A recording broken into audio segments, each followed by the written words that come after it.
बहुत बड़ी बदकिस्मती है कि जो डिप्टी चीफ मिनिस्टर साहब हैं वो परसों एक गैर कानूनी काम करने जा रहे थे जिसे हम अनकॉन्स्टिट्यूशनल कहते हैं। हमारे यहाँ पे अब 370 की एब्रोगेशन के बाद एक फाइनेंशियल रिफॉर्म्स आए हुए हैं। अब कोई भी आप डेवलपमेंटल जो एक्टिविटी करेंगे उसके लिए आपको सबसे पहले टेक्निकल सैंक्शन चाहिए, उसके लिए पहले आपको एडमिनिस्ट्रेटिव अप्रूवल चाहिए।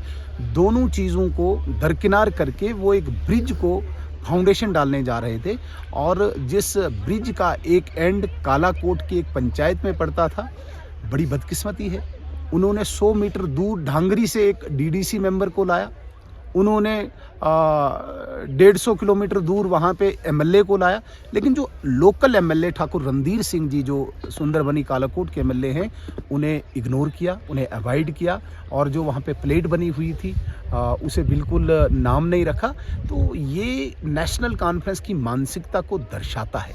एक तरफ से तो उमर अब्दुल्ला साहब कहते हैं कि हमें हकूक़ चाहिए, हमने यहाँ पे सरकार बनाई है, इलेक्टेड गवर्नमेंट आई है और यहाँ पे हमें हकूक़ चाहिए, हमें यहाँ पे अधिकार अलग से चाहिए। तो मैं उमर अब्दुल्ला साहब का ध्यान उस तरफ केंद्रित करना चाहता हूँ। आपकी गवर्नमेंट का नंबर 2 आपका लेफ्टिनेंट जो बना हुआ है इस सरकार में, एक तो वो गैर कानूनी तरीके से वहाँ जा रहा है, तो क्या जो वहाँ पे लोकल नुमाइंदा है, जो वहाँ पे जीत के एमएलए बने हैं, उसकी विधानसभा में जाके आप उसे अवॉइड करोगे तो वो कहाँ से अधिकार आपको कौन सा दिख रहा है। इसलिए मैं आपको आगाह करना चाहता हूँ, जो आप ये बहुत बड़े बड़े ख्वाब देख रहे हो कि सेंटर हमें ये दे, केंद्र हमें ये दे, मरकज़ हमें वो दे, मरकज़ तभी देगा जब आप बिहेव करोगे। इसलिए आपको एक बिहेव करना चाहिए सरकार की तरह, चुनी हुई सरकार की तरह।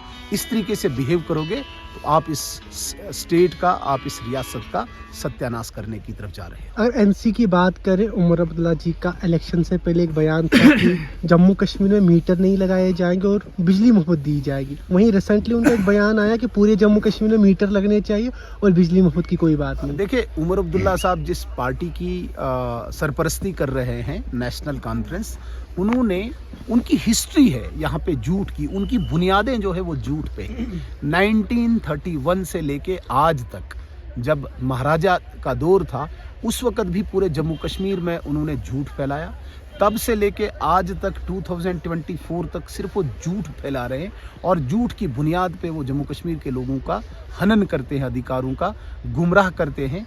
इस बार जिस प्रकार से उन्होंने कहा कि हम सिलेंडर 12 देंगे, इस बार उन्होंने कहा कि हम राशन की स्केल बढ़ाएंगे, इस बार उन्होंने कहा कि 200 यूनिट मुफ्त बिजली देंगे, इस बार उन्होंने विशेषकर कश्मीर में कहा था कि 370 को रेस्टोर करेंगे, 35A को रेस्टोर करेंगे और उन्होंने कहा था कि मीटर जो है वो गलत चीज़ है।